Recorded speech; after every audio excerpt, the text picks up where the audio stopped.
Mesdames et messieurs, bonjour et bienvenue pour ce webinaire dédié à l'énergie fatale. Ce type d'événement organisé par Milano Métropole a vocation à se reproduire dans les mois qui viennent sur différents sujets. Nous sommes accompagnés dans le cadre de ce travail sur l'énergie par Pôle Énergie. Et je laisse M. Rabelier, son directeur, présenter la structure. Bonjour à tous, merci d'être présents. Merci aussi à Milano Métropole et à Olivier Damien de nous accueillir. Merci Monsieur Payet.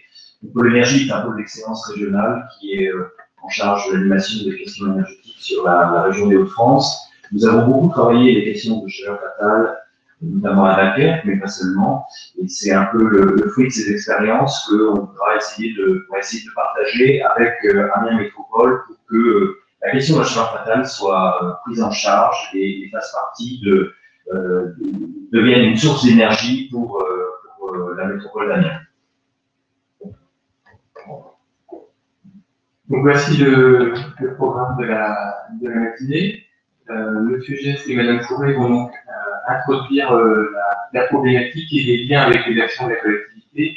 Et puis après, nous aurons un état de l'art par le bureau d'études CRS sur quand on parle d'énergie fatale, de quoi parle-t-on. Et ensuite, place au retour d'expérience, que ce soit de la société d'Alti en partenariat avec Regimoto ou le témoignage de la communauté commune de Dévres-Samé en partenariat avec Arcelor. Puis après, nous parlerons des solutions possibles et des financements. Voilà. Monsieur, Madame le maire, je vous laisse la parole. Eh bien, merci. Bonjour à toutes et à tous. Donc, un petit mot pour vous dire que la ville d'Amiens a voté, il y a déjà plusieurs mois, une délibération indiquant qu'elle souhaite être autonome énergétiquement à l'horizon 2050, comme l'a fait la métropole aussi, et la ville, pour sa part, prend toute la mesure de cet objectif ambitieux. Et dans cet objectif, évidemment, l'idée, c'est de faire en sorte que nous ayons des énergies renouvelables. Et de ce point de vue, prendre en considération l'énergie fatale, c'est évidemment essentiel. Donc, nous avons un réseau de chaleur avec Amiens Énergie. Je vous rappelle qu'Amiens Énergie, c'est une CMOP qui travaille avec Engie Cofeli. Et donc, Amiens Énergie a mis en place un réseau de chaleur qui, justement, permet, par exemple, de récupérer la chaleur venant des eaux usées de la station d'épuration. C'est extrêmement important que cette chaleur, au lieu de se perdre dans la nature, soit utilisée au bénéfice de tous les foyers qui sont alimentés. Et au-delà de ça, c'est bien tout l'enjeu de cet objectif ambitieux, encore une fois, que de prendre en considération dans quelles activités économiques de notre vie, de prendre en considération à la fois la diminution des énergies, mais aussi le caractère renouvelable des énergies que nous utilisons. Et la chaleur fatale, encore une fois, a toute sa place dans ce dispositif. Voilà ce que je voulais dire, tout simplement, pour démarrer cette journée. À mon tour de vous souhaiter la bienvenue et dire bonjour à toutes et à tous. Merci de votre participation. Comme Madame le maire vient d'indiquer, nous avons effectivement devant nous une rude tâche, puisque l'objectif de l'autonomie énergétique en 2050, c'est un objectif ambitieux, nous le savons, et c'est la raison pour laquelle nous devons utiliser toutes les possibilités pour atteindre ça. Nous avons bien senti, il y a déjà 5 ou 6 ans, l'importance de cette démarche. C'est bien pour ça que nous avions aussi créé un cluster dans le domaine de l'énergie. Et c'est parce que nous visons à la fois l'objectif de l'autonomie et en même temps l'objectif de la création d'activités autour de l'énergie. Ici, il y a eu une prise de conscience réelle, c'est ce que représente la chaleur fatale, son gisement, qui est effectivement extrêmement important, puisque d'après les chiffres que j'ai sous les yeux, on a quand même 94 gigawattheures par an de chaleur fatale exploitable. Et donc, quelle a été la démarche de la métropole? C'est tout simplement de se dire comment on peut vous accompagner, les partenaires qui sont ici en visioconférence, comment on peut valoriser cette chaleur fatale, comment on peut créer une dynamique au niveau des entreprises et spécifiquement des entreprises de l'espace industriel Nord, parce qu'on sait qu'au-delà de l'idée même de récupération de la chaleur fatale, c'est aussi un principe d'attractivité de cet espace qui se joue à travers la démarche que nous engageons aujourd'hui. Donc, il faut savoir que dans le milieu industriel, c'est 36% de l'énergie qui, j'allais dire très simplement avec mes mots, se perd dans la nature. 36%, c'est énorme. Et donc, l'objectif, c'est bien sûr, en engageant la démarche que nous engageons aujourd'hui, c'est de se dire qu'il y a sûrement possibilité de limiter les achats d'énergie, et donc limiter les coûts derrière. C'est aussi de faire en sorte qu'il y ait un élément économique intéressant pour les entreprises qui vont rentrer dans le dispositif. Et puis, c'est bien sûr la diminution des rejets de gaz à effet de serre, puisque la chaleur fatale, c'est, j'espère que je ne vais pas dire de bêtises, mais 0 CO2. Et donc, effectivement, c'est un triple intérêt pour nous d'engager cette démarche. Alors, Amiens Métropole, là-dedans, c'est quoi? C'est simplement la volonté d'être fédérateur et d'aider les partenaires industriels. Et Margot Delettré, la vice-présidente chargée de ce domaine, vous fera en fin de séance une proposition dans ce domaine. Je peux vous dire nécessairement qu'au-delà de la volonté de fédérer, ce que nous avons trouvé indispensable, c'est de faire un état de la situation.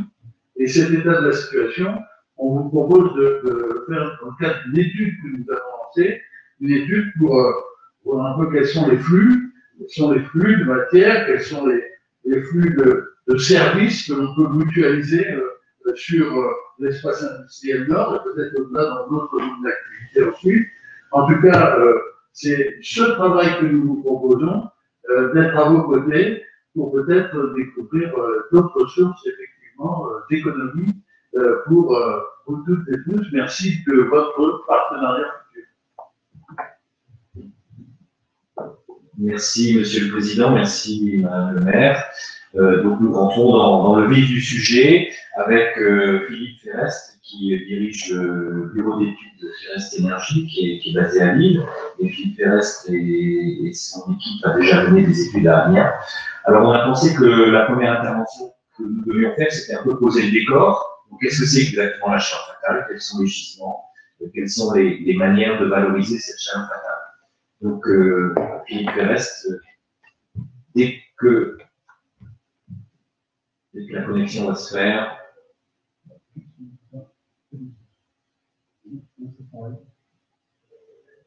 Voilà. 5 secondes de patience.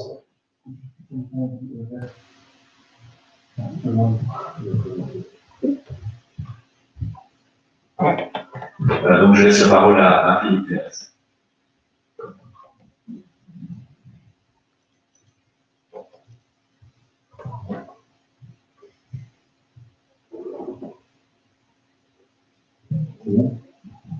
Bonjour à tous. Bien en présentation. Bonjour à toutes et à tous. Donc, Philippe Ferrest, dirigeant Ferrest Énergie à Lille. Nous sommes bureau d'études depuis une vingtaine d'années. Rapidement, en 2 mots, qui nous sommes. Donc, une quinzaine de collaborateurs. Nous sommes basés à Lille. Nous travaillons sur l'ensemble du territoire national, voire également l'effort dans le domaine de la maîtrise et l'efficacité énergétique, l'éco-conception de bâtiments et les énergies nouvelles et renouvelables de la récupération. Également pour penser. Donc, nous sommes totalement au courant. Nous travaillons pour le public comme le privé, donc activités hospitaliers, tertiaires, logement, transportif, réseau de chaleur, froid. Voilà. Donc, chaleur fatale, donc, on en a parlé beaucoup tout à l'heure. C'est vrai que c'est un terme un petit peu barbare. Hein. On n'a pas toujours l'évident qu'on pense derrière.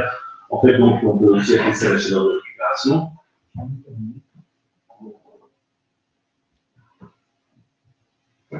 Ok. Donc, chaleur de récupération. En fait, la chaleur fatale, c'est la chaleur qui est générée par un procédé, un process qui n'en constitue pas la finalité première, mais qui n'est pas récupérée. Donc, quelques mots. Ce sont donc de l'énergie perdue que l'on va retrouver au niveau des process industriels, des centres de valorisation énergétique, donc les usines d'incinération, comme on a fait à l'époque, les data centers, qui sont très gourmands et qui rejettent beaucoup de chaleur, qui refroidissent, qui climatisent donc leur bâtiment, les églises, on en verra donc, tout à l'heure sur ce sujet-là, c'est Camille a beaucoup travaillé là-dessus, et les effluents industriels, les effluents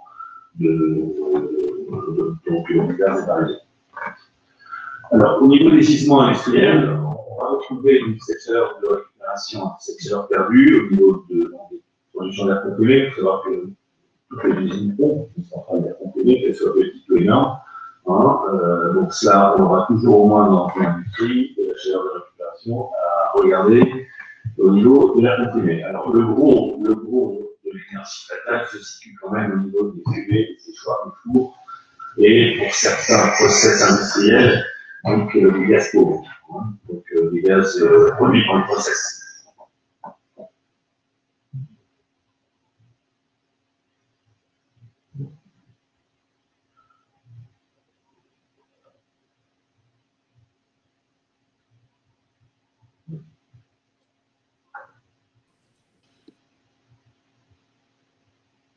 Ok.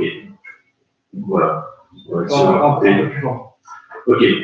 Donc, le gros, comme je disais, le gros des gisements se situera au niveau des industries, des secteurs d'activité qui sont un peu plus générateurs que d'autres, comme la sidérurgie, notamment. Également, on va retrouver de la chaleur de récupération au niveau de la production de froid. Et là, on va toucher l'agroalimentaire, la pharmacie, essentiellement.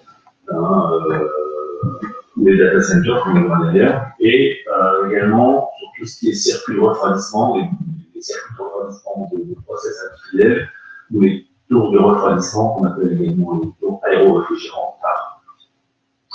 Alors, au niveau des usines d'incinération, là, on est quand même un peu plus limité. On va retrouver de la chaleur fatale de récupération au niveau des fumées ou de la vapeur produite par les process.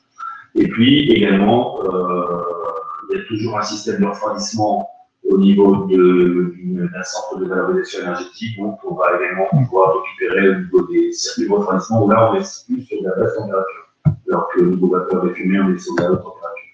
Et puis les data centers, comme on évoquait tout à l'heure, ce sera donc soit la production de froid climatisé, soit l'extraction d'air chaud, ou soit les deux. Et puis les obliges ou les effluents, là on sera uniquement, l'intérêt c'est de récupérer la chaleur pour en plus un double intérêt, c'est-à-dire de renvoyer des effluents dans la lumière naturelle à une température plus basse. On abaisse la température et en abaissant la température, on récupère la chaleur. Voilà un petit peu donc, ce que je pouvais vous dire au niveau des gisements. Donc, vous voyez un petit peu sur la gauche, on a un petit schéma qui traduit bien ce qu'on vient d'évoquer. C'est-à-dire qu'en énergie, il y a une partie de chaleur qui est liée à la production, une autre partie qui ne sera jamais récupérable parce que c'est trop compliqué, et puis vous avez donc de la chaleur de récupération qui peut être soit valorisée à l'intérieur du site, soit exportée si le site n'en a pas besoin. Avec à droite donc un petit graphique où vous voyez qu'on a de la chaleur de récupération qui peut aller de 30 degrés, c'est souvent des circuits de refroidissement ou des refroidissements d'effluents, jusqu'à 500, 600, 800 degrés. On a des projets avec des industriels où on est sur des températures très élevées. Donc là, on a tout un panel assez large, sachant que quand on est à 30 degrés, on va devoir remonter le niveau de température si on ne sait pas les utiliser, donc on va utiliser des pompes à chaleur. Quand on est à 500, 600, 800 degrés, on va souvent baisser un peu. Vous voyez, c'est toujours un petit peu, il y a toujours un peu d'adaptation à faire. Alors, quelques enjeux. Donc, au niveau national, donc, la quantité d'énergie fatale, industrielle, récupérable, au-delà de 100 degrés, on est sur 51 TWh, 51 000 MWh, ce qui est assez important. En Haute-France, donc, on est sur 10 TWh, en vend le centre nucléaire de Gravelines qui génère une quantité colossale, mais à très basse température. En fait, au niveau national, on est sur 110 TWh de gisement, ce qui est colossal. Pour donner le change, donc 51 TWh, donc c'est 10 TWh en Haute-France, et Haute-France consomme 200 TWh d'énergie. Donc on est sur 5%. Et 5% de possibilité de récupération par rapport à ce que le territoire consomme. L'investissement que nous avions estimé il y a quelques années lorsque nous avions étudié le fonds de garantie de risque industriel justement pour la chaleur fatale, l'investissement dans les 10 prochaines années qui est estimé, c'est 400 millions d'euros, ce qui est quand même pas neutre. Et on estime également un flux d'énergie de 7 TWh qui pourrait être valorisé d'ici 10 ans. L'idée aussi est couplée avec le souhait des pouvoirs publics d'augmenter donc par 5 la chaleur et le froid livrés par les nanos d'ici 10 ans. Donc, bien évidemment, tout ça est très lié. Alors, les enjeux sont financiers. Tout dépend si on valorise en interne ou si on exporte. Donc, si on valorise en interne, donc, ce sera pour du chauffage de locaux, de process de nettoyage, de séchage. Là, l'objectif, c'est de réduire la facture énergétique de l'industriel. Et puis, très souvent, ce que l'on constate, c'est que là où il y a des gros gisements, on n'a pas de gros besoins internes. Donc, il va falloir imaginer pour l'exporter. L'exporter, ça veut dire vendre sa chaleur, proposer à l'extérieur, sur un réseau de chaleur, par exemple, ou un réseau industriel aussi, pour alimenter d'autres industriels, c'est le sujet sur lequel on travaille tout actuellement, ou d'autres solutions innovantes. On verra tout à l'heure dans une intervention, on peut alimenter des serres agricoles, on peut alimenter également de la production d'électricité, de la production d'hydrogène, voilà. Donc, en fait, ensuite, les enjeux environnementaux, donc, récupérer la chaleur fatale, c'est donc diminuer la consommation d'énergie primaire, ça va de soi. Donc, par ricochet, diminuer les émissions de gaz à effet de serre, de développer les ENR, une récupération, le petit R en plus, c'est des énergies de récupération. Et comme on l'évoquait tout à l'heure, c'est aussi diminuer les températures de routier au milieu naturel de planifluent. Ça, c'est ça, dans le bon sens aussi au niveau environnemental. Et puis les enjeux sociétaux, c'est-à-dire meilleure insertion locale, sociale, sociétale de l'industriel qui propose cette énergie donc, à d'autres, et puis création ou maintien d'emplois locaux. Je crois que vous avez dans votre note de projet de récupération sur votre station de récupération dont vous parlez, Madame le maire, vous avez également envisagé la création d'un emploi, ce que j'avais vu sur ce site, ce qui est quand même très très bien. Alors, la valorisation en interne, pour les industriels, ce sera donc du recyclage sur four, sur séchoir, pour disons, réchauffer l'air comburant, l'air entrant, du préchauffage d'air, d'autres process, du nettoyage. Il faut savoir que dans l'industrie agroalimentaire, on a besoin énormément d'eau chaude de nettoyage à 45, 50, 60 degrés, donc c'est très bien pour ça. Faire du chauffage, faire de l'eau chaude sanitaire, de la production de glacés aussi avec par ascension, si le niveau de température est suffisamment élevé, ou de la production d'eau chaude ou de vapeur avec des gaz chauds. On a quelques industriels qui ont comme chaleur fatale du gaz sidérurgique, que l'on brûle dans ces cas-là dans des chaudières spécifiques pour produire de l'énergie. Et c'est aussi pour l'industriel la production d'électricité par le cycle RC, donc le régulateur, si le niveau de température est suffisamment élevé. Pour un CVE, on aura essentiellement en valorisation interne du chauffage, de l'eau chaude sanitaire, sachant que ce n'est pas de grands besoins, ou de la production d'électricité, qui est déjà le cas pour les CVE, qui produisent tous de l'électricité avec donc les déchets. Et puis pour les data centers, le problème c'est que là, on n'a pas beaucoup de besoins internes, parce que besoin de refroidissement, mais c'est tout. Et après, en général, c'est des très petits bureaux, donc il n'y a pas un grand besoin. Donc là, les data centers, en valorisation interne, on va être un peu limité, et donc là, on aura tout intérêt à essayer de proposer cette chaleur à l'extérieur. Donc le constat, on constate que les sites présentant des gisements importants de chaleur fatale sont souvent incompatibles avec une valorisation en interne. Si on prend le cas de la sidérurgie, très souvent, on a énormément de gisements, mais on ne sait pas comment faire en interne. Alors, la valorisation externe, pour les industriels, c'est de fournir la chaleur à un réseau de chaud ou de froid à un réseau industriel, de la production de vapeur avec gaz pauvre, de la production d'électricité pour la vente, donc à l'extérieur, ou éventuellement la revente à l'industriel. Pour les CVE, ce serait de la fourniture de chaleur, donc, avec donc, soit de la vapeur en direct, soit on détourne de la vapeur produite par le process, soit on relève la température des boucles de refroidissement avec des pompes de chaleur, pour alimenter donc un réseau de chaud froid ou un réseau industriel. On verra tout à l'heure dans la deuxième présentation les cas concrets qui sont en route sur ces sujets. Pour les data centers, ce sera donc fourniture de l'eau chaude avec une relève de pompe à chaleur, les niveaux de température sont bas. Et là, les besoins, ce sera essentiellement de réseaux de chauffage urbain. Éventuellement, si des sites industriels sont proches, pourquoi pas, et là, ce sera au cas par cas. Et puis, tout ce qui est eau grise et effluent, donc on aura également de la fourniture d'eau chaude avec une relève de température par pompe à chaleur pour alimenter un chauffage urbain. Donc, c'est le cas d'un. Donc, le constat, la valorisation externe des gisements industriels ou de data center pose essentiellement des problèmes de risque industriel. Les gisements, on les a, les niveaux de température, on peut toujours trouver des solutions. Par contre, on va avoir des problèmes de risque industriel.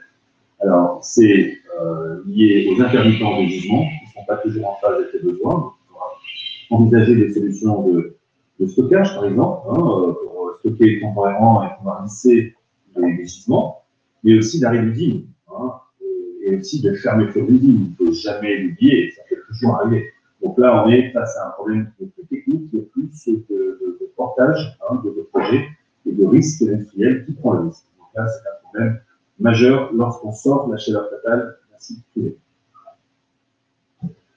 Alors, la valorisation interne est difficile. Qu'est-ce que l'on peut constater? C'est quelque chose qui se fait quand même maintenant depuis une vingtaine d'années. Difficile, pourquoi? Parce que les industriels veulent en général des temps de retour de 3 ans. Ils n'ont pas toujours une bonne visibilité de leur production et de la pérennité de leur site, notamment pour certains secteurs d'activité. Il y a aussi une fluctuation des prix des énergies, on le voit actuellement, le gaz a baissé, donc le gaz pas cher, il est difficile de valoriser des solutions où en fait, on substitue du gaz, on substitue du gaz qui n'est pas cher, donc la rentabilité en prend un coup. Et puis donc également l'incertitude, alors en ce moment les CO2 sont élevés, mais on a connu il y a 2 ans des CO2 qui étaient 80 élevés en prix, donc ça a impacté directement la valorisation interne de la chaleur de récupération. Alors, la valorisation externe, elle est difficile, elle, parce que c'est souvent les débouchés, ils ne sont pas à côté. Vous êtes obligé de tirer les tuyaux, et là, de ce fait-là, on impacte tout de suite la rentabilité, et puis la densité aussi. C'est le cas pour les industriels. Alors, il y en a qui ne sont pas loin, mais la plupart sont souvent assez loin des grands besoins. Les CVE, on les a construits assez loin des besoins. Et puis les data centers, pareil. Donc, comme je vous disais, la densité thermique des réseaux, dans ce cas-là, est légèrement impactée parce qu'il faut bien tirer le tuyau entre la source et les besoins. Et, en général, ce n'est pas 100 mètres, c'est plusieurs kilomètres. La variabilité aussi de la disponibilité du gisement industriel, on parlait tout à l'heure d'intermittence, d'arrêt, c'est normal. Donc, il y a des solutions, mais bon, c'est un problème supplémentaire. Et puis, les investissements lourds pour les industriels, s'ils doivent les porter. Il y en a certains qui veulent le porter parce que ça touche à leur process, donc ils ne veulent pas que ce soit les extérieurs qui viennent récupérer. Mais à côté de ça, ils sont encadrés par des temps de retour maxi de 3 ans qui sont parfois incompatibles avec les investissements et la rentabilité des projets donc, de valorisation externe de chaleur fatale. Aussi, les niveaux de température qui sont souvent bas, on l'a dit tout à l'heure, donc nécessité de mettre des pompes à chaleur supplémentaires, donc l'investissement est supplémentaire. La prise en compte de risque industriel, lorsque vous êtes sur un projet qui est porté par un opérateur, eh lui, il va augmenter comme il va prendre un risque, il va augmenter son risque, il va couvrir son risque, pardon.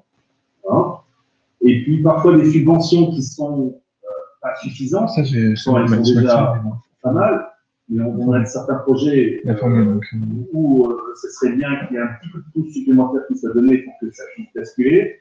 Et puis, un problème aussi important, c'est l'incertitude sur le maintien des quotas de CO2 gratuits qui sont alloués aux industriels qui souhaitent exporter leur chaleur fatale. C'est un sujet fondamental sur lequel on travaille beaucoup depuis quelques années, auquel on est confronté, et pour lesquels les pouvoirs publics doivent, notamment l'APL, se prononcer rapidement. Voilà. Merci beaucoup, Philippe Ferrest, pour cette intervention. Alors, quoi de mieux dans une perspective un peu pédagogique que de montrer un exemple? Alors, nous nous sommes rendus sur la commune des communes de Dèvres-Samer, dans le Pas-de-Calais, pour vous présenter un projet, justement, sur lequel Philippe Ferrest, vous avez travaillé, vos collaborateurs ont travaillé, de valorisation externe. On vous a expliqué qu'il y avait la valorisation interne et la valorisation externe. Donc, interne, on en parlera tout à l'heure, avec l'ANPIA, sur le site d'Aginomoto, mais maintenant, on va regarder une valorisation d'un site d'Arcelor, à Dèvres, vers des bâtiments communaux de la ville de Dèvres.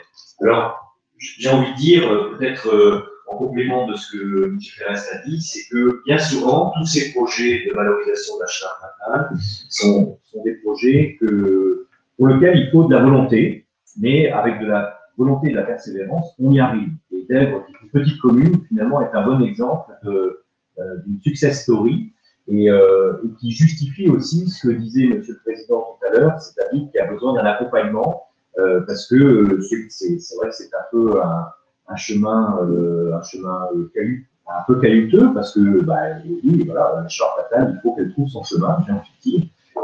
Mais si l'ensemble des parties prenantes se met autour de la table et a le désir d'avancer, eh bien des projets émergent et Dèvres-Samer en est un très bon exemple. Donc voici le reportage que nous avons réalisé récemment.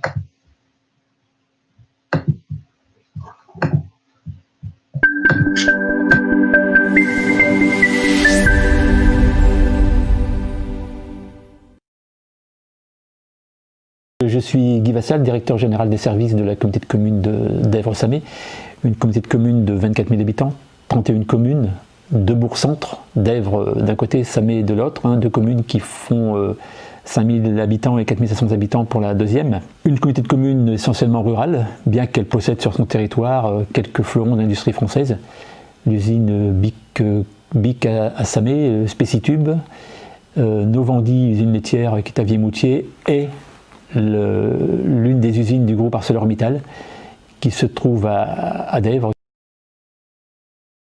Donc l'origine du projet date des années 2012-2013 avec le projet de rénovation de l'ancienne piscine. La création des réseaux de chaleur tient au fait de concevoir un nouveau projet de centre aquatique qui se situe à quelques centaines de mètres de l'usine ArcelorMittal. Donc la décision de construction du nouveau centre aquatique date de 2015. Il n'y avait en source d'énergie globalement au départ qu'une énergie possible, le gaz. Le code des marchés nous a permis, dans le cadre d'un marché global sur lequel on a opté tout de suite, d'aller chercher une source d'énergie à proximité. Après, je dirais, une première étude de faisabilité, de ce fait, la solution du réseau de chaleur à partir d'ArcelorMittal s'imposait. Ce réseau de chaleur va bien sûr, en premier lieu, alimenter le centre aquatique, mais il va aussi alimenter d'autres bâtiments, et notamment une crèche appartenant à la communauté de communes, les locaux de DEN 62 qui sont juste à proximité, et aussi un voire deux bâtiments de la ville. Donc nous avons confié l'étude de faisabilité et financé cette étude au cabinet Forest Energy qui nous a, étude qui a conduit les élus à faire le choix de raccorder le centre aquatique au réseau de chaleur. Donc le réseau qui va alimenter 6 bâtiments, le réseau sera opérationnel en principe à l'ouverture du centre aquatique en juillet-août 2021. Ce réseau a été posé par l'entreprise Dalkia pour ce qui est de toute la partie réseau proprement dit, donc toutes toute la partie de tuyauterie. Et tous les équipements des chaufferies est réalisé par le Cofili. Alors, je m'appelle Jean-Christophe Danquin, je suis responsable des projets du progrès de l'usine de Dèvres. Sur ce projet-là, c'est la première fois, mais nous, on avait déjà récupéré une partie de chaleur fatale en installant un récupérateur de chaleur sur nos fumées de notre four de chauffage. Alors, on avait deux idées à l'origine, hein, une sur nos eaux de refroidissement et une sur l'eau du bac de refroidissement à eau après galvanisation. Donc c'est cette dernière qui a été choisie pour le projet. C'est celle qui était la plus facile au niveau de mise en œuvre. Donc on a un bac à eau où la température est chauffée par le refroidissement de la bande. Donc la bande immerge dans le bac à eau aux alentours de 100 degrés. Nous on régule la température de l'eau aux alentours de 50 degrés. Donc toute l'énergie entre 100 et 50 degrés est récupérable. Actuellement c'est une tare qui refroidit l'eau. Et donc là, on a installé un échangeur avec un circuit primaire sur notre bac de refroidissement et le circuit secondaire va servir à chauffer l'eau de la piscine. Donc on devrait pouvoir mettre 1,2 MW à disposition. Alors les travaux sont en cours. Donc une première phase de travaux a été réalisée pendant notre arrêt annuel, tout ce qu'il fallait faire pendant notre phase d'arrêt. Donc c'est toute la partie réseau enterré le long de la voie ferrée, avec la descente vers le terrain de la communauté de communes, et les travaux qui étaient sur la ligne de galvanisation, parce que ces travaux-là, on ne pouvait pas les faire en marche. Aujourd'hui, le cheminement des tuyauteries entre la ligne de galvanisation où il y a l'échangeur et la sortie des tuyaux enterrés est en train de se réaliser. C'est Actemium qui fait la réalisation en tant que sous-traitant pour Engie.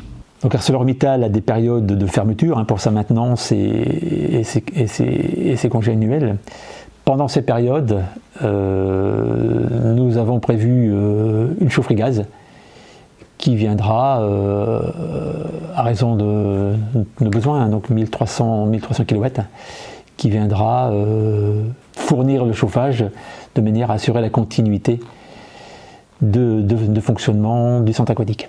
En ce qui concerne la gestion du réseau, les élus ont souhaité créer une régie, donc le gérer en direct. Et à cet effet, nous sommes en train de travailler avec le cabinet Octan, qui est associé au cabinet Forest, pour la mise en place du règlement de la régie et des modalités financières, juridiques, administratives. Donc au niveau du groupe, on travaille sur deux normes, hein. La norme ISO 14001 pour l'environnement et 50001 pour l'énergie. Et dans ces deux axes, nous avons besoin d'avoir des idées de progrès. Et une des idées de progrès communes aux deux, c'est la récupération d'énergie fatale que l'on met à disposition pour le centre aquatique de la communauté de communes d'Èves-Samé.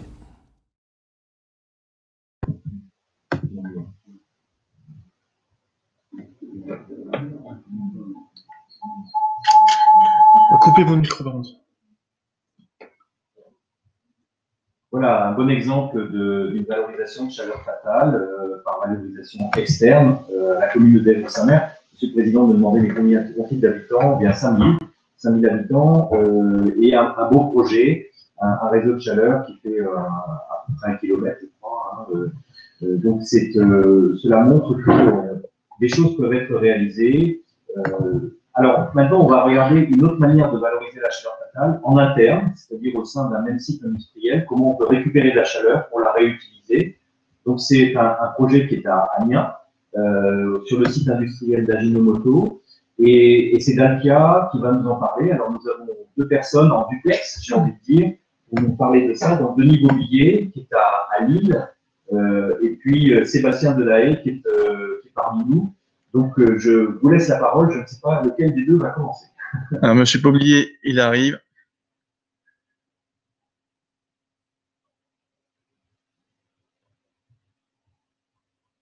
Alors. C'est bien.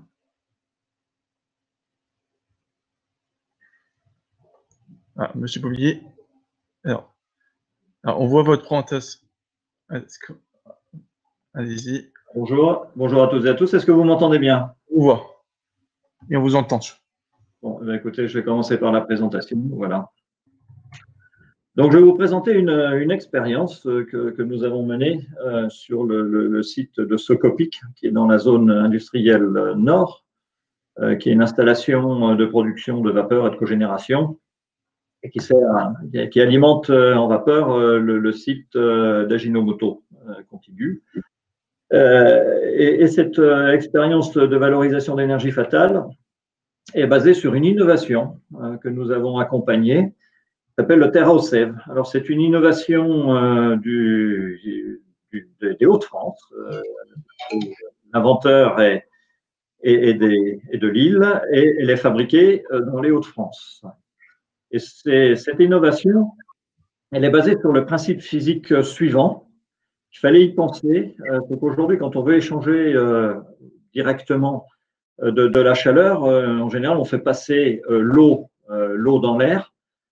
L'eau dans l'air échange très mal. C'est ce qu'on voit sur la courbe, alors que, en faisant le contraire, et c'est là où est l'innovation, ce qui est une rupture technologique, c'est de faire passer l'air ou les fumées dans l'eau, et là, ça échange instantanément. Donc, c'est l'innovation du TerraOSAVE, finalement, et l'industrialisation de ce principe physique qui existe, qui a été très peu modélisé et qui n'a pas été vraiment utilisé, sauf dans quelques cas, par exemple dans l'industrie automobile, dans les injecteurs. Mais cette innovation est vraiment basée sur une loi de la physique très simple, et jamais utilisée. Alors le principe est le suivant, c'est que c'est un contact donc direct air-eau, avec au passage un petit rappel sur la réglementation, c'est qu'on est hors 2921. La 2921 étant la norme des tours aéro-réfrigérantes. Donc le TerraOSAVE ou TerraOtherm, parce qu'il a les deux noms, est hors 2921. Le principe, c'est qu'on fait passer les fumées dans l'eau, ça bulle, c'est comme un spa. Et en fin de compte, c'est un échangeur où dans 20 cm d'eau, on arrive à échanger instantanément et très rapidement toute l'énergie. Sur Socopic, pourquoi l'avons-nous mis sur Socopic?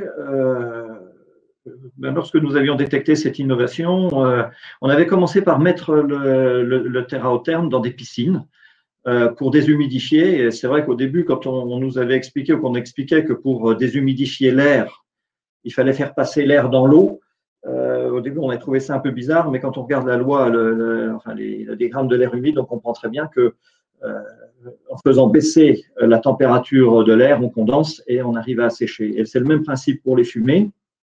Et là, ce qu'on recherchait, c'était une installation industrielle de grande taille. Et donc, le TerraOSAVE qui a été mis sur l'installation de Socopic est le premier équipement industriel de grande taille, puisqu'on y passe 25 000 m3, et qui est en fonctionnement donc depuis 2016. Et on récupère de la chaleur sur des fumées d'une chaudière de 110 tonneurs pour réchauffer l'eau de la chaudière. Voilà, donc on voit notre chaudière de 110 tonneurs, et derrière d'ailleurs une turbine à gaz. Cette chaudière fonctionne toute l'année.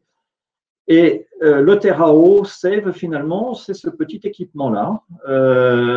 Vous voyez, il est très compact, parce que là, on a un équipement qui fait 1 MW. Donc, très simplement, on prend les fumées en pied de cheminée, on passe dedans, ça bulle, et les fumées refroidies sont réinjectées dans la cheminée. Voici le schéma que l'on peut prendre, c'est une copie d'écran de l'écran de contrôle. Donc, on voit bien les fumées qui rentrent dans le TerraOtherm, ça bulle. En fin de compte, là, il n'y a que 20 cm d'eau. Et on ressort les fumées refroidies. Et là, on a le circuit de valorisation de la chaleur récupérée. Donc c'est un équipement qui, depuis 2016, fonctionne vraiment très bien. Encore une fois, c'était une première de cette taille-là. On est parfaitement sur les performances attendues. On a valorisé plus de 12 000 mégawattheures, donc ce qui n'est pas négligeable. Là, on n'a pas un joint de pompe à chaleur puisqu'on a pu valoriser directement cette chaleur sur le site. Ce qu'on peut dire, c'est que le temps de retour de cet investissement qui était un pilote est tout à fait compatible avec les règles en vigueur dans l'industrie pour permettre ce type d'investissement, et nous n'avons pas eu sur cet investissement d'aide. Les C2E à l'époque n'étaient pas applicables. Et aussi, ce qu'on peut dire d'un point de vue économique, c'est que cette solution, qu'on a comparée avec des solutions classiques, d'échangeurs classiques, autant le passait économiquement avec le TeraOSEV que sur les solutions classiques, on était sur des investissements et des performances et donc des temps de retour beaucoup plus élevés. Voilà. Donc, d'où quand je parle de rupture technologique, c'est effectivement une rupture technologique. Qu'est-ce que l'on peut dire sur ce produit et donc de la société Starklab TeraOtherm qui le commercialise? Bien évidemment, il permet des économies d'énergie. Je viens de vous en présenter une illustration. Mais ce produit a également d'autres vertus, et ça que nous avons découvertes lors des pilotes que nous avons réalisés. On améliore la qualité de l'air. On a vu que dans les piscines, on peut capter les trichloramines. Dans l'enseignement également, nous avons des expériences pour améliorer la qualité de l'air dans des amphithéâtres. Ça permet de maîtriser très précisément l'hygrométrie. J'en ai parlé dans les piscines pour faire de la déshumidification ou sur ce qu'on appelle l'air de strippage, déchloramination. Dans les musées ou les archives, lorsqu'il y a des contraintes très fortes d'hygrométrie, ça marche très très bien. On est sur un encombrement qui est très réduit, ce qui permet de l'installer dans des sites existants sans trop de modifications et où il y a des contraintes de place. C'est un équipement qui s'avère très, très opportun. Et là, je vais plutôt parler des perspectives, puisque dans le TeraOtherm, c'est de l'eau. Le TeraOSEV, dans le cas de Socopix, c'est de l'eau. On s'aperçoit qu'on peut mettre autre chose que de l'eau. Et là, il y a des développements qui sont en cours par la société TeraOtherm pour des applicatifs, pour capter des particules fines, capter les COV. Là, il y a déjà des expériences qui existent avec des très hautes performances.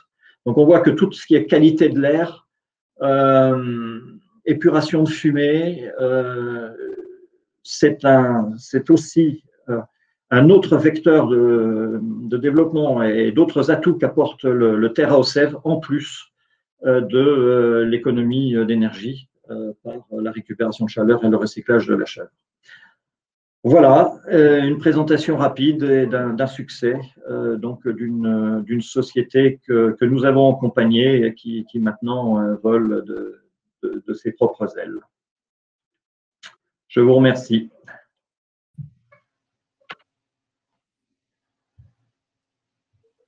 Monsieur Delahaye, vous complétez?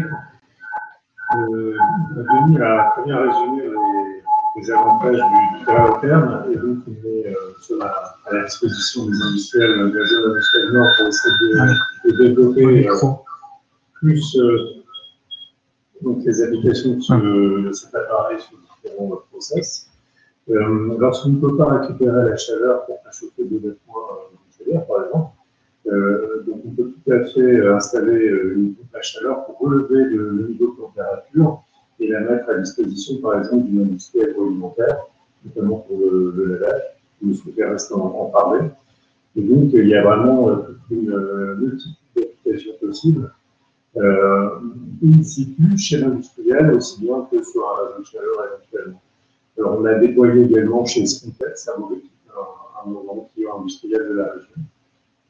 Et cet appareil fonctionne parfaitement bien. Donc, on peut dire qu'avec les retours d'expérience que nous avons, on peut garantir le fonctionnement de cet appareil au travers d'un contrat de performance.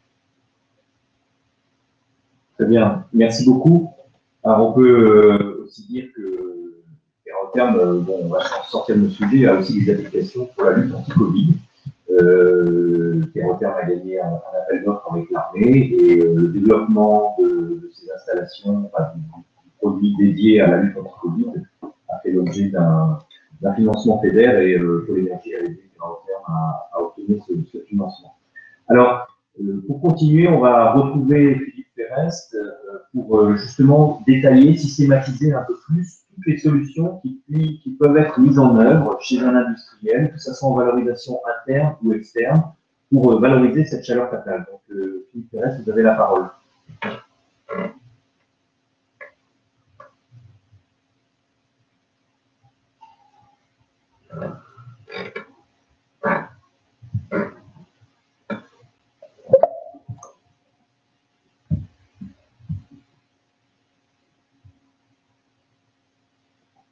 Non, on ne voit pas d'orientation.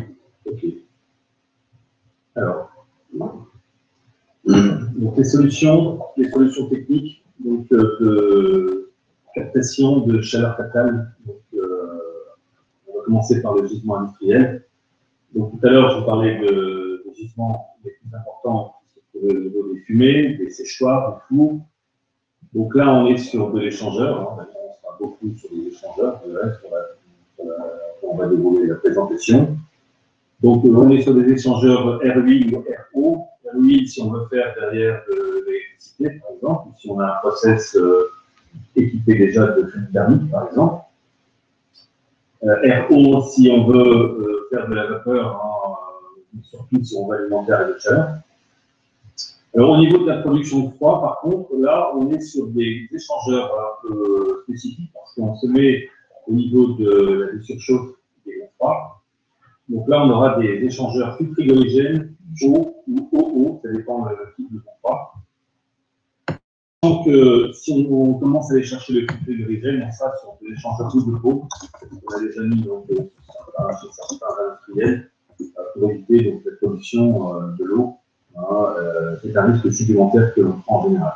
Au niveau de l'air comprimé, on sera le plus souvent sur des échangeurs OO parce qu'on est se positionnera sur des circuits de refroidissement ou des compresseurs. Au niveau des circuits de refroidissement et des tours aéro-réfrigérants, pareil. Là, on sera sur des échangeurs OO, mais on sera sur des températures assez basses. Hein, très souvent, on est inférieur à 50 degrés, donc on va remonter cela avec des pompes à chaleur. Contrairement à l'air comprimé, où l'air comprimé, tout dépend également aussi des types de compresseurs, mais très souvent on arrive à avoir de la chaleur à 65, 70, voire parfois 80 degrés en fonction de la technologie des compresseurs d'air. Les circuits de refroidissement, on sera souvent en dessous de 50 degrés, donc il y a nécessité de relever des pompes à chaleur. Et les gaz pauvres, eux, ils seront canalisés, brûlés dans des chaudières spécifiques pour produire donc là ce que l'on veut, hein, donc de la vapeur, du fluide thermique, de l'eau chaude.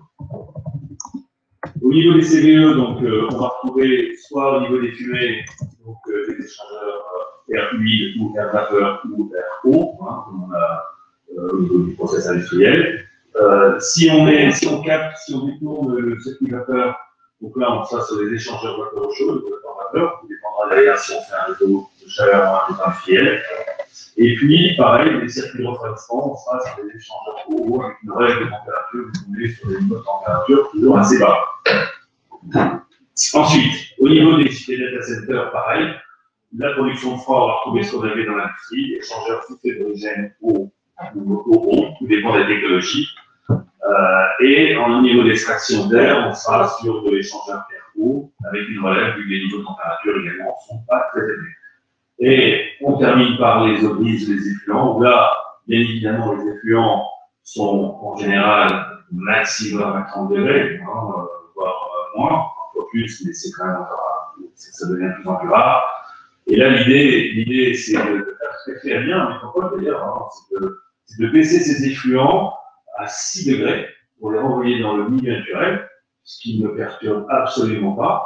Hein, et donc l'énergie entre ces 25 degrés et ces 6 degrés, eh bien, elle est récupérée avec une pompe à chaleur pour le remonter selon les besoins. On peut remonter à 60, 110, 80. Au-delà de 80, on va avoir des pompes à chaleur qui vont commencer à coûter cher. Hein, donc si on peut rester en dessous de 80, c'est pas plus mal. Alors, les solutions, donc alimentation d'un réseau de chaleur. Donc là, je vous ai mis une petite carte de ce qu'on est en train de terminer donc, sur la région d'Intercoise, où l'idée est de créer un réseau industriel de vapeur avec plusieurs gisements, donc 3 à 4 sources donc, de gisements de chaleur à haute température, et puis un réseau de vapeur. Donc, vu que c'était le fluide le plus disons, qui remportait le plus d'adhésion et dont les besoins étaient le plus constatés au niveau des industries, on est sur 10 à 15 abonnés industriels. Donc, si ce projet va au bout, ce serait vraiment un beau projet d'énergie circulaire, hein, d'économie circulaire, pour à la fois capter chez quelques industriels qui n'en ont pas besoin, et puis fournir d'autres industriels voisins. Ah, oui, donc, sujet également très d'actualité, cette chaleur de récupération industrielle, elle peut aussi servir à alimenter les serres agricoles. Alors, nous avons travaillé depuis quelques années sur ce sujet. On était presque arrivé au bout et puis ça a un petit peu dévié. Il faut savoir que les serres ont besoin de chaleur toute l'année. Pas nécessairement à haute température, parce que c'est pour chauffer, donc on peut très bien les alimenter à 40 degrés, hein, avec des équipements adéquats pour dire d'assurer l'émission. Le seul problème, c'est qu'ils ont besoin de chaleur pas chère, parce qu'auparavant, ils faisaient la chaleur avec des cogénérations. Donc, la cogénération leur permettait d'avoir des tarifications de chaud vraiment pas chères, voire quasiment pas grand-chose. Donc, il faudra, donc, dans ces cas-là, avoir une chaleur à moins d'1 € du mégawattheure.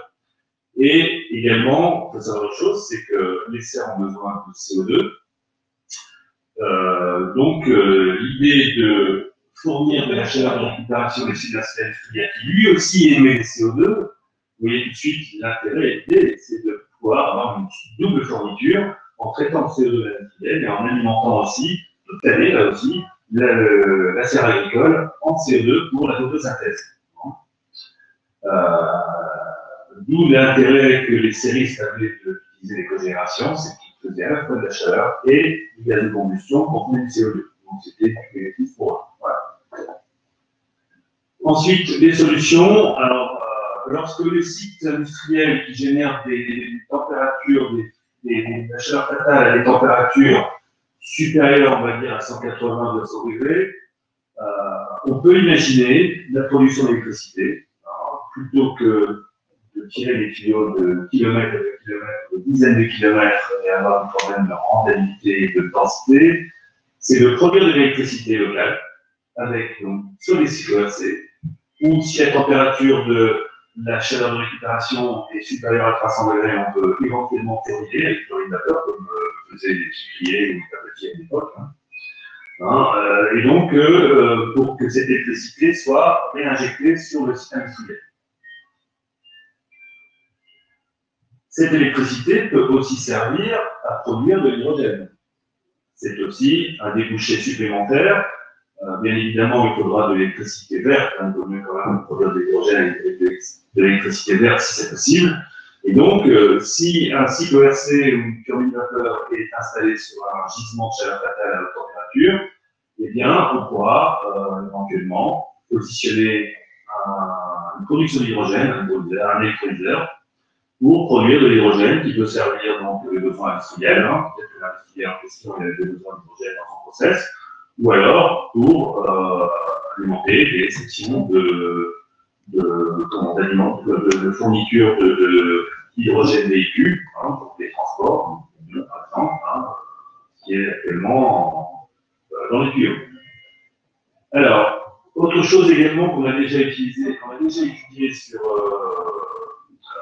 sur certains territoires, c'est lorsqu'on est loin des besoins, lorsque les gisements sont loin des besoins, c'est de transporter cette chaleur sur des longues distances par container. Alors, on a regardé ces solutions. Actuellement, c'est encore un peu cher. Le coût du mégawattheure, il est quand même encore assez élevé. Donc, faire ça entre industriels, ce ne serait pas judicieux au niveau des tarifs. Ça serait trop cher. Par contre, on peut très bien imaginer, dans des territoires un peu ruraux, on a déjà regardé cela donc, dans le Pas-de-Calais, avec certains élus, c'est-à-dire de transporter cette chaleur d'un point A à un point B, au-delà de quelques kilomètres, pour alimenter les EHPAD, les écoles, des maisons de santé, des bâtiments publics, des bâtiments privés, avec des systèmes plug and play. Donc on arrive, on met un container, une fois qu'il est vidé, un deuxième arrive, on enlève le premier, on met le deuxième. Donc quelque chose d'assez simple, qui pourrait être aussi générateur d'emploi, on va l'oublier. Le seul souci, c'est la capacité de ces containers. On est entre 3 et 6 mégawattheures. Donc, pour vous donner une idée, un logement moyen consomme à peu près 10 mégawattheures de chaleur par an. Vous voyez, un container, il en faudrait 3, voire 2 pour alimenter une maison. Donc, vous voyez, tout de suite, ça fait beaucoup de containers. Mais moi, je pense que c'est quelque chose qui peut vraiment se développer dans les quartiers, dans les zones un peu rurales. Et puis, ce qu'on a développé également avec Pôle Énergie il y a quelques années, qui en est toujours un petit peu au stade de la réflexion, c'est le heat to power to heat, c'est-à-dire de convertir au point A la chaleur en électricité, utiliser le réseau Enedis, donc qui est très maillé en France, il y en a partout, pour éviter de tirer les tuyaux, utiliser le réseau électrique Enedis pour transporter cette électricité, on dira verte, et de la retransformer au point B avec des pompes à chaleur, soit en chaud, soit en froid, soit les deux. Donc c'est un procédé qui permettrait d'éviter de la perte en ligne de chaleur, vu que ce que l'on perd au départ avec l'ORC ou le turbinateur, on aurait gagné à l'arrivée avec les pompes à chaleur. Je pense que c'est quelque chose qu'il faudrait vraiment essayer de pousser, parce qu'on a des réseaux existants Enedis qui pourraient très bien véhiculer cette électricité verte. Après, c'est une question beaucoup de taxes et de réglementation qu'il faudrait faire évoluer. Tout comme tout à l'heure, quand je vous parlais des problèmes de quota CO2 pour les industriels qui voudraient sortir la chaleur et qui risqueraient peut-être de perdre leur quota gratuit, et on a quand même encore des blocages réglementaires à lever. Alors ensuite, donc, quelques projets réalisés ou en cours de réalisation pour vous donner un petit peu une idée de ce qui se passe dans la région. Alors le premier projet, j'en parle souvent, mais il date maintenant de 34 ans. C'est à Dunkerque. Personne à l'époque ne s'est posé la question de l'usine industrielle, de la pérennité du site Usinor à l'époque, ça n'était pas Barcelone, c'est Usinor, où là on a récupéré donc qui a réalisé cette opération à l'époque, c'est lui qui est concessionnaire de la chaleur de Dunkerque. C'est récupéré donc 80 gigawattheures de chaleur, donc ce qui permet au réseau de chaleur de Dunkerque d'avoir un taux de VDR supérieur à 60%. Et ça tend toujours, et il y a des perspectives d'évolution et d'augmentation catastrophique. Je ne pouvais pas mettre de côté le projet donc, de Damien Métropole, qui a été réalisé sur le réseau de chaleur de Damien, pour récupérer donc, sur les eaux grises, donc les eaux de station d'épuration, dans la station Bourbonne, et puis couplé à la récupération sur un data center qui, elle-même, cette récupération est couplée à une géothermie donc, sur nappe.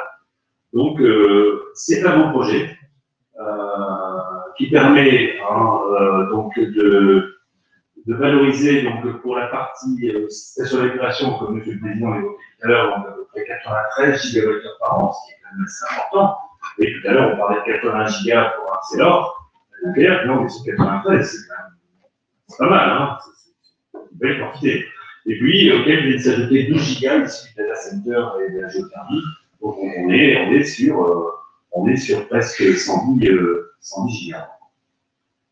Des projets en cours de réalisation, mais c'est Arcelor Dunkerque avec le réseau de Grande-Sainte, qui est en cours de réalisation.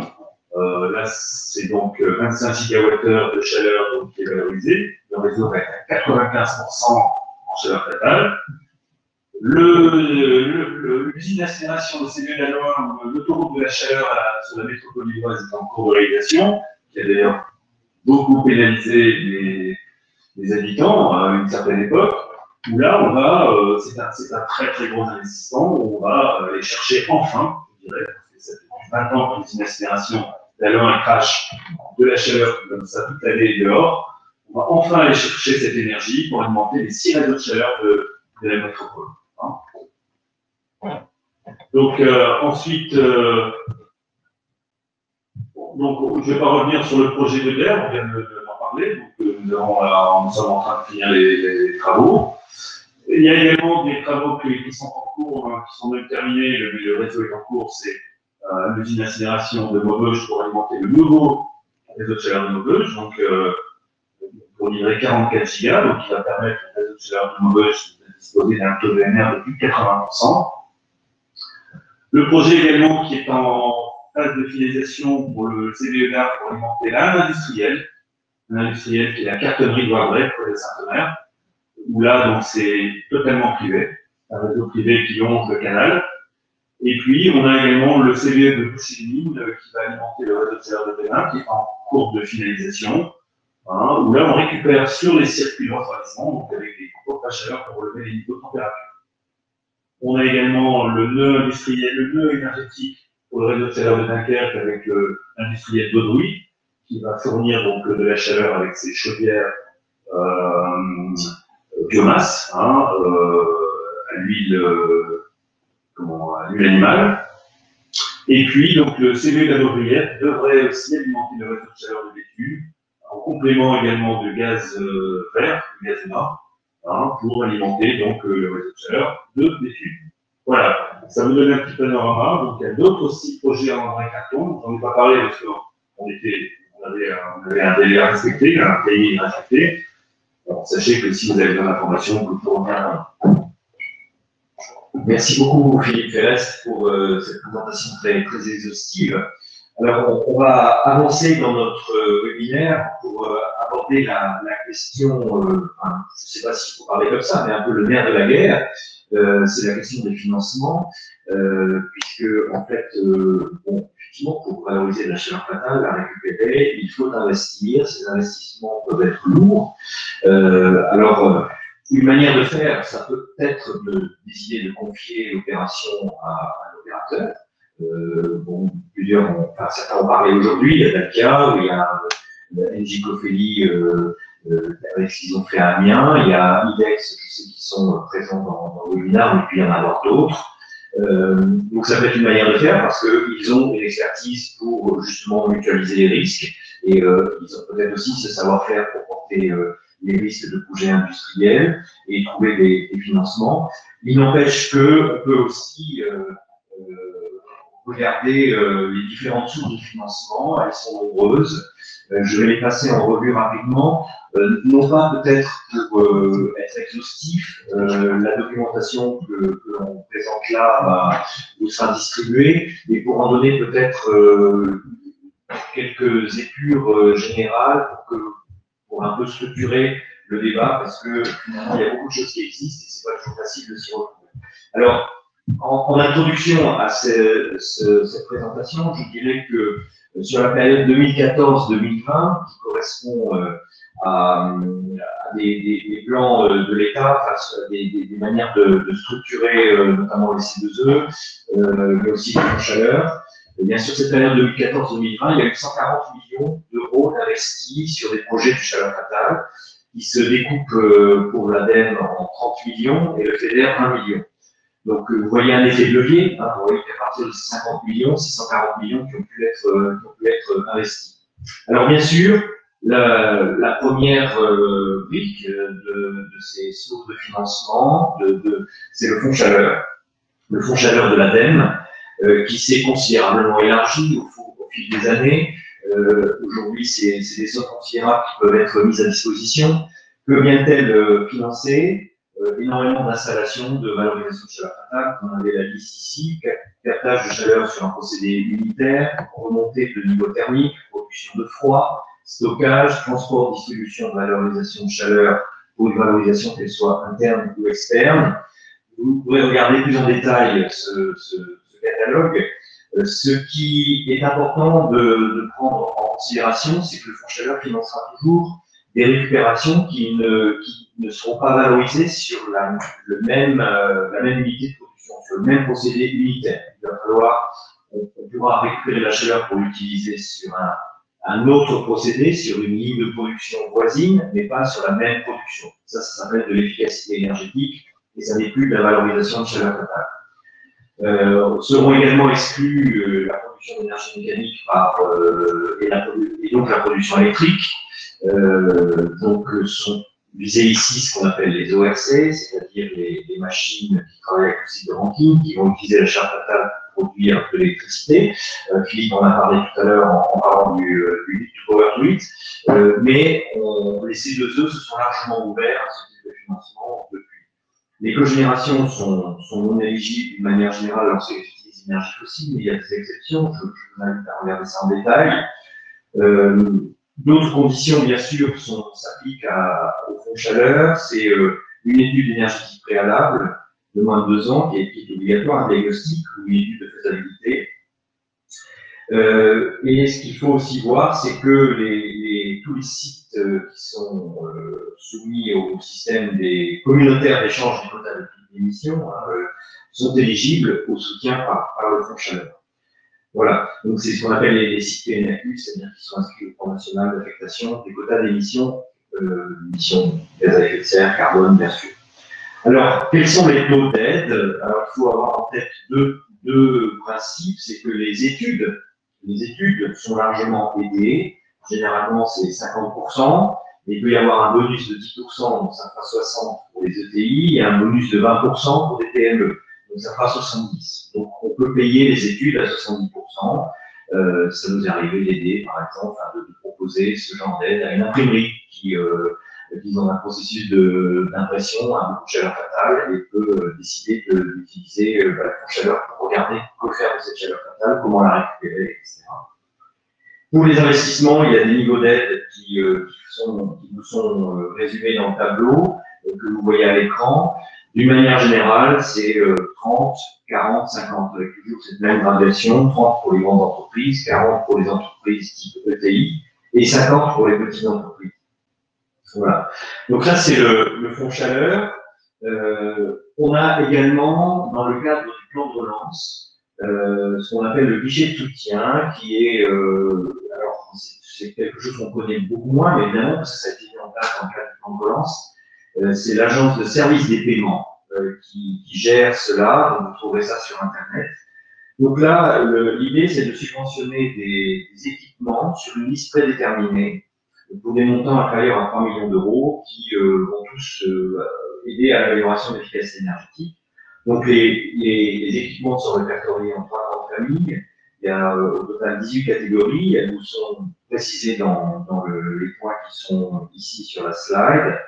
Ce qu'il faut retenir, c'est qu'on a des niveaux d'aide qui sont, là encore, de 50% pour une PME, de 40% pour une ETI, 30% pour les entreprises, les grandes entreprises. Et puis ça peut être un peu moins pour des catégories de matériel qui sont 15 à 18. Donc c'est les 2 catégories suivantes, matériel destiné à l'amélioration de rendement énergétique d'appareils d'installation, matériel moins émetteur de gaz à effet de serre. Je ne vais pas rentrer plus dans les détails parce que il y a un moment, ça devient trop technique, ce serait trop fastidieux de rentrer dans les détails, mais simplement, ça vous permet d'aiguiller votre esprit si vous sentez que vous êtes dans cette catégorie pour aller regarder exactement ce que disent les textes. En tout cas, ce guichet de soutien, ça peut être intéressant d'aller regarder parce que peu de gens le connaissent. Alors, il y a le FEDER, j'en ai parlé tout à l'heure, c'est la suivante. Voilà. Le FEDER, je l'ai dit, a aidé a fourni des aides directement remboursables pour 20 millions d'euros sur la période 2014-2020. On entre dans un nouveau FEDER maintenant, 2021-2027. Donc le FEDER fonctionne de 3 manières, donc par subvention, c'est des aides directement remboursables pour aller combler un déficit de financement sur la base toujours d'une analyse économique qui est souvent menées par l'ADEME, et qui peut intégrer, alors c'est ça l'intérêt, c'est que le FEDER arrive après le fonds chaleur ou les C2E, donc il vient en complément, et il peut justement apporter ce complément à un déficit de financement. Donc ça c'est l'intervention du FEDER en tant que subvention, elle est directement remboursable. Mais le FEDER, on le sait moins, peut intervenir aussi en prêt garanti, ou aussi en prise de participation dans le cadre d'une SPV. Et donc là, le FEDER jouera plus un rôle de banque et s'alignera sur les conditions du marché et les conditions des banques commerciales. Alors les niveaux d'aide, bon, il faut savoir que c'est soumis à la règle des limites, c'est-à-dire qu'il y a un taux maximum d'aide de l'État pour des projets, donc il y a un équilibre à respecter entre le financement privé et le financement public. Et d'une manière générale, on retrouve toujours ces trois seuils, 30% pour les grandes entreprises, 40% pour les ETI et 50% pour les PME. Voilà pour le FEDER. Nous avons également, vous savez que l'ADEME a publié récemment beaucoup de nouveaux appels à projets. Il y avait le Indus efficacité énergétique, Indus EE, comme on l'a appelé, donc qui est terminé maintenant, c'est pour ça que j'en parle pas, mais sachez qu'il y a eu énormément de projets dans les Hauts-de-France. Il y a eu 17 dossiers qui ont été déposés dans le cadre de cet appel à projet Indus EE, qui concernaient des projets d'efficacité énergétique, valorisation de chaleur au-delà de 3 millions d'euros. Des très gros projets, ces projets sont en cours d'étude et les réponses de l'ADEME sont bien sûr attendues d'ici peu. Dans le même temps, l'ADEME avait lancé non pas un appel à projet, mais un AMI, Indus Décarbe. Cet AMI avait pour justement vocation de dimensionner un futur appel à projet. Et donc, c'est de cet appel à projet dont je vous parle maintenant, qui sortira début 2021. Donc, l'appel à projet Indus Décarbe, sur lequel justement il est temps de commencer à se positionner. Donc, il s'agit d'un dispositif d'aide à l'investissement pour des projets de décarbonation. Donc, qui va intéresser des solutions, technologies matures avec un enjeu de décarbonation, des émissions directes et procédés, ou utilité sur un site industriel. Donc, la valorisation de la chaleur fatale, à ce titre, peut être inclus dans cet appel à projet Indus Décarbe. Donc, les cibles, c'est l'électrification, four électrique, résistance, électrochimie, tout ce qui est compression mécanique de vapeur, des nouveaux usages matières et des projets significatifs supérieurs à 3 millions d'euros. Et là encore, on aura des niveaux d'aide qui seront bien sûr soumis à la règle des limites, ça c'est quand même une règle assez générale, et toujours ces niveaux d'aide, 30% pour une grande entreprise, 40% pour une ETI et 50% pour une petite entreprise. C'est ça qui fait que des fois les PME ont intérêt à essayer de se faire financer en direct parce qu'elles ont un taux de financement bien supérieur. Alors vient après les C2E, ça est suivante, oui. Les C2E, bon, vous connaissez le principe, c'est une obligation de réalisation d'économie d'énergie qui est faite aux fournisseurs d'énergie, donc qui vont après démarcher. Alors, ça peut aller jusqu'aux particuliers, mais là, on va s'intéresser aux industriels pour promouvoir l'efficacité énergétique sur leur site et donc leur proposer une solution de financement sur la base du taux des C2E qui se valorise dans le temps. Donc, on est à la 4e période de C2E. Vous voyez que le volume augmente de période en période. Sur la période actuelle, on est à 1600 TWh CUMAC valorisables, plus 533 en précarité énergétique. Donc c'est assez énorme. Et généralement, les C2E fonctionnent sur deux mécanismes, ce qu'on appelle des fiches standards ou des fiches génériques, et puis des fiches spécifiques. Donc les fiches standards, elles sont déjà rédigées, elles existent. J'en présente un certain nombre sur la slide suivante. Vous avez des systèmes voilà, c'est-à-dire qu'on va vous donner exactement le type d'équipement qui peuvent être financés ou le type d'opérations qui peuvent être financées par les C2E. Donc c'est par exemple un système de récupération de chaleur sur une tour aéro-réfrigérante, un système de récupération de chaleur sur un compresseur d'air, donc des choses très classiques. Un système de récupération de chaleur sur un moule de production de froid, on ne pense jamais, mais le froid dégage du chaud. un raccordement d'un bâtiment tertiaire à un réseau de chaleur, un raccordement d'un bâtiment résidentiel à un réseau de chaleur, ou la récupération de chaleur fatale pour valorisation sur un réseau de chaleur. Voilà à peu près les fiches les plus usitées. Et puis, vous avez des fiches qui vont être des fiches spécifiques, c'est-à-dire que vous allez vous-même proposer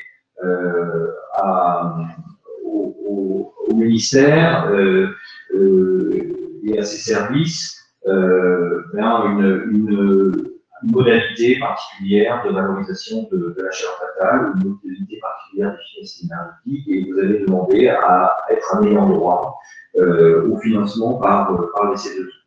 Donc, vous avez dans la slide suivante le dossier technique que vous êtes censé préparer pour obtenir ces C2E spécifiques. Donc, un audit, une description de la situation en opération, une description de la situation de référence, le calcul d'économie d'énergie attendue, etc. Et puis, bien sûr, le temps de retour brut de l'opération. Alors, je ne rentre pas dans les détails de tout ça parce qu'il faudrait presque un webinaire spécifique sur les C2E, tellement le sujet est vaste. L'essentiel était de vous donner simplement des grandes lignes. Ce qui est intéressant depuis quelques temps, c'est qu'il y a une articulation possible entre le fonds chaleur et les C2E. Alors, quand on dit articulation, c'est la slide suivante, ça ne veut pas dire cumul, c'est-à-dire qu'on ne va pas forcément aller au maximum du fonds chaleur et au maximum des C2E, mais suivant les cas, il y a des articulations possibles.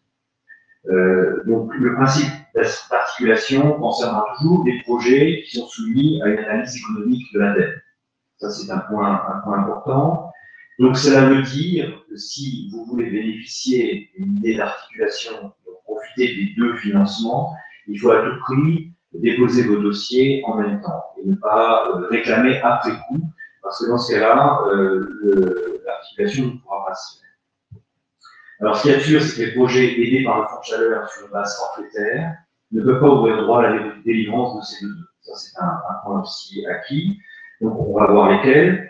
Et l'impact prévisionnel des C2E sur l'économie du projet doit être décrit en amont par le porteur du projet. C'est pour ça qu'il faut déposer les dossiers en même temps pour permettre à l'ADEME de prendre en compte dans son calcul économique le bénéfice des C2E.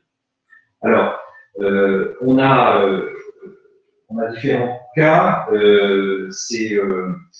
Si la chaleur valorisée, si la quantité de chaleur valorisée est inférieure à 6 gigawattheures annuels, et si on est sur une fiche générique, là, on est dans un cas forfaitaire, donc le C2E seul s'applique, mais pas le fonds de chaleur. Donc là, on peut dire qu'il n'y a pas d'articulation, pas de cumul.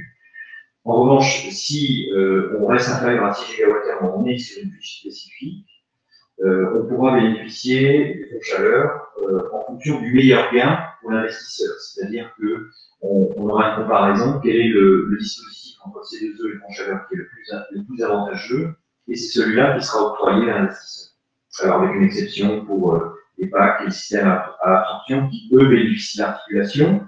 Donc l'articulation, c'est quoi? Bien, ça va intéresser les projets qui valorisent plus de 6 gigawattheures annuels.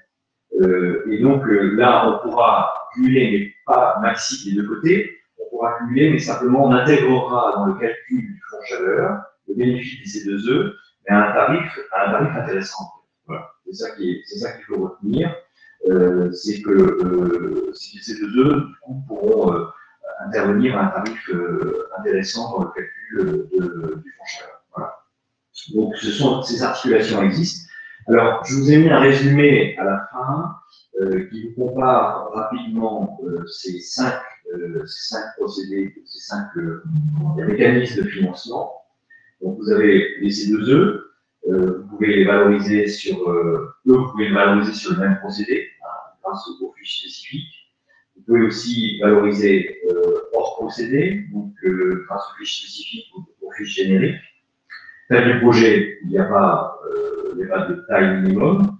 L'opérateur, c'est la DGEC, donc c'est la direction, DGEC, c'est ministère de l'Environnement. Non, c'est énergie-climat, voilà, c'est ça, énergie générale et énergie-climat. Limitation territoriale, non. Le fonds chaleur, vous ne pouvez pas valoriser sur le même procédé, c'est un bâti. Vous pouvez valoriser sur un autre procédé voisin ou extérieur. taille du projet, pas de limite, sauf, oui, non, pas de limite, puisqu'il y a même des forfaits. L'opérateur, c'est l'ADEME. Limitation territoriale, évidemment, c'est sur tout le territoire national. L'appel à projet Indus Descartes, lui, va s'intéresser aux deux types de valorisation, sur procédé ou sur un procédé voisin. Mais on est sur des tailles de projet supérieures à 3 millions d'euros. L'opérateur sera toujours l'ADEME. Et bien sûr, cet appel à projet s'intéresse au niveau national. Le guichet de soutien, valorisation sur procédé, oui, mais bien regarder la liste des équipements. Valorisation hors procédé, idem. La taille des projets, on est à inférieur à 3 millions d'euros. L'opérateur, c'est l'Agence des services des paiements, l'ASP. Et la limitation territoriale, bien sûr, ça s'adresse à tout, le territoire national.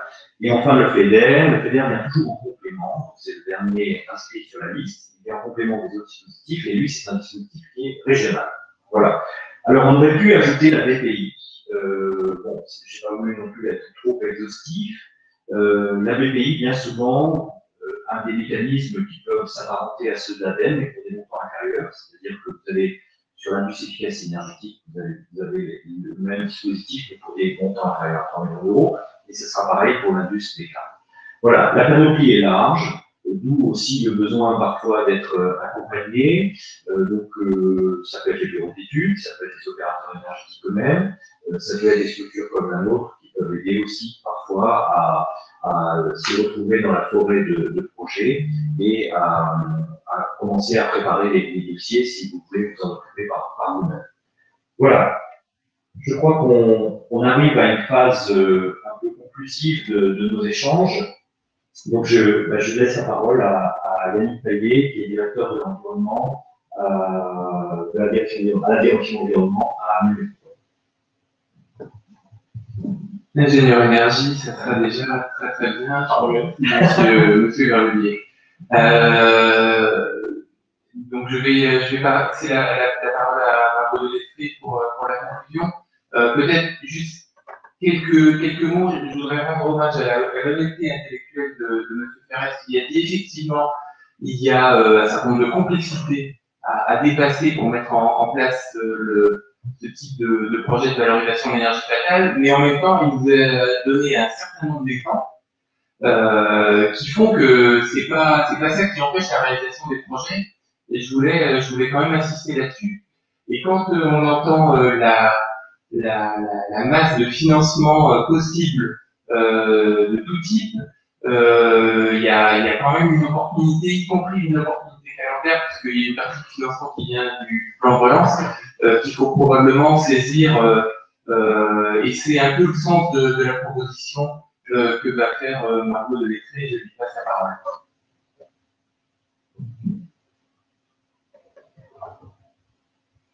Alors, je vais parler fort parce que mon micro ne s'active pas. Oui, là, c'est un échange, je permets. Bien, bonjour à tous. Je trouve que c'était un bon programme de résolution de fin d'année. Et je voulais évidemment remercier les intervenants pour la qualité de leur témoignage. Ils nous ont dit à la fois un état des lieux des process industriels qui présentent des gains thermiques, un état des bonnes pratiques des solutions disponibles et des retours d'expérience pour valoriser en interne ou en externe l'énergie fatale. Vous l'avez compris, la valorisation de l'énergie fatale est l'une des priorités de notre feuille de route autonomie énergétique, Madame le maire et Monsieur le Président Damien Métropole le rappelaient tout à l'heure, en particulier parce que c'est un facteur de compétitivité pour les entreprises d'Adrien Métropole.